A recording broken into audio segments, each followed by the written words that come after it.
Hello, in this video we will discuss about the cardiac muscle contraction.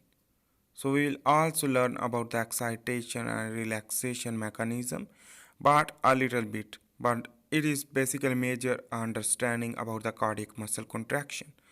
So the cardiac muscle contraction is depend to the autonomic nerve fiber, which that is continuously fire on the basis of sympathetic and parasympathetic nervous system, which that is responsible for the increase the heartbeat or decrease the heartbeat.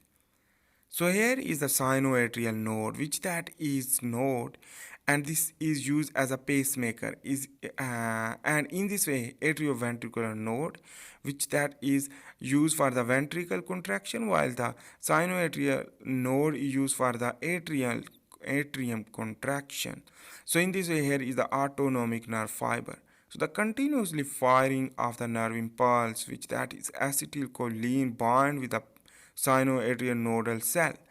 After the binding, the autorhythmical cells will be contract and relax due to the nerve impulse, and this impulse will move throughout the heart cell. So the autorhythmicity is basically the pacemaker cells of the sinoatrial node. Spontaneously depolarization lead to heart muscle contraction.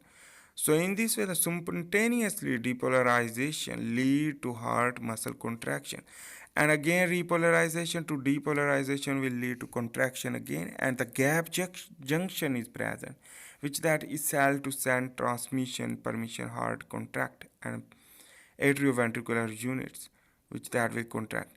And here is the heart, which that contain sinoatrial nodes, contain pacemaker cells, and this is I am drawing the pacemaker cell first, and the sinoatrial node cell, and autorhythmical cell.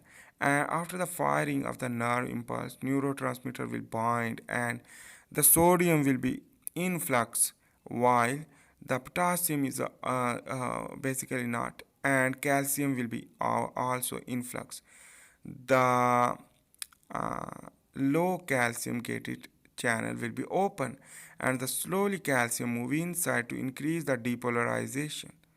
After the depolarization, the potassium will move forward to the other cell through a gap junction, and in this way the connexin channel, which that is used for the potassium, move to further.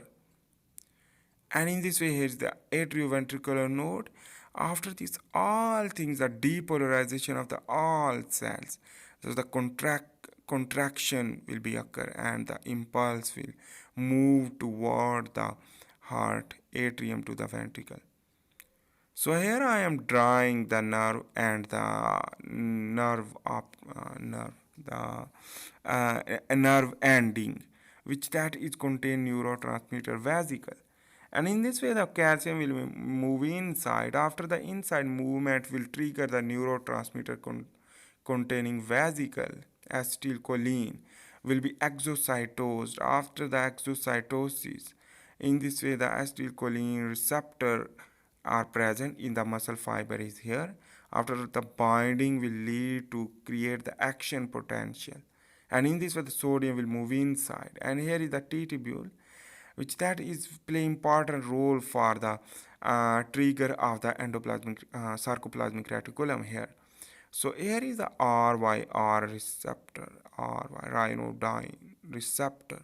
So here is you can see this is a receptor, and in this way here you can see this is the receptor, and after this the DHPR, which that will trigger to calcium efflux from the endoplasmic reticulum, sarcoplasmic reticulum, to bind with the muscle myofilament.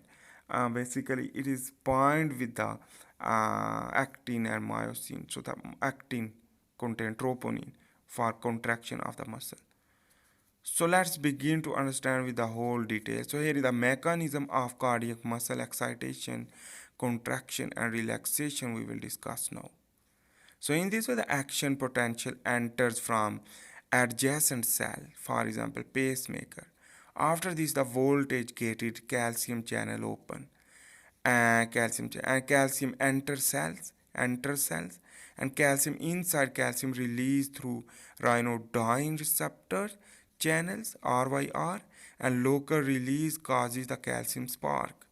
So let's here I am drawing the plasma membrane of the myofiber. Basically the cardiac cell. Suppose this is the pacemaker. So in this way here you can see this is the intercellular space, intracellular space, and extracellular space. And this is the basically the acetylcholine neurotransmitter. When bound with the acetylcholine receptor, after the binding due to the exocytosis through a nerve impulse, continuously firing of the nerve impulse, um, either it can be uh, sympathetic or parasympathetic. So here you can see this is the binding. After the binding will trigger the sodium gateway channel will be open. After the opening of the sodium channel, sodium will move inside to increase the sodium influx. After this sodium influx will trigger the more sodium influx and lead to trigger the calcium channel open. This calcium channel open is slowly move the calcium because it is a low calcium move influx will lead to trigger further the DHPR trigger to the RYR ryanodine receptor. And after this binding here you can see the summed calcium spark create a calcium signals. So the calcium signal will be spark and summed the calcium spark create a calcium signal. And after this here is you can see the sarcoplasmic reticulum contain a, this is the black color shows the uh, calciquestrine, and in this way the junction triad complex formation also bind here. So remember after this it is the major holder of the calcium. After the triggering from the calcium through a DHPR to the RYR will efflux of the calcium and spark signal will bind with the troponin of the sarcomere. So after the binding with the troponin protein of the sarcomere, sliding filament model if you know about, so the troponin complex formation will be occur. After this the muscle will be contract, the sarcomere will be contract because the actin and myosin bridge formation. So the titin is also used for the relaxation and contraction. So here is you can see the next is the sixth step is the calcium ion bind to troponin to initiate the contraction. So the calcium ions bind to troponin after. So remember this is the binding I have discussed here. So after this binding the complete, so relaxation is required for the again muscle relaxation for the diastolic pressure of the heart, diastolic state. So the calcium is released to relax the muscle.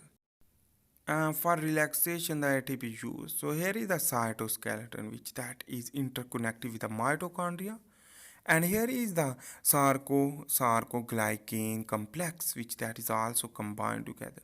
And here the desmosome, which that is also bind cell to cell with the cytoskeleton, is the extra sportive component. And in this way, the cytoskeleton used for the complete next cell contraction. So the complete contraction of the heart required the cytoskeleton as well as the intercalated disc is known as the desmosome. So here you can see this is the calcium moving inside into the sarcoplasmic reticulum. Again after the relaxation state, after the requirement of the ATP for the cross bridge will be detached, and here the mitochondria will produce ATP, and on the other hand the ATP used for the influx of the calcium move again back into the sarcoplasmic reticulum. So the ATP is used, and the phospholabin is the uh, protein which that is bind, and the sportive ATPase we use for the calcium influx into the sarcoplasmic reticulum, as a stored. While on the other hand again you should need to understand here is the step 8 is the calcium is pumped back into the sarcoplasmic reticulum for storage and calcium exchange with sodium. So the sodium exchange with calcium will move outside in the extracellular space, and the sodium gradient is maintained by the sodium potassium ATPase pump because the sodium was going inside, but again will be uh, calcium will use for the move out flux. But in this way the sodium will move in flux through the calcium exchange, and in this way the sodium will move out through a potassium exchange, and in this way the connection channel is used for the further potassium move to the forward cell to the complete contraction of the heart cell. So that is why the one cell will transmit the signal to another via a connection channel through a potassium, and the potassium will depolarize again, and more that mechanism will be occur again. Thanks for watching.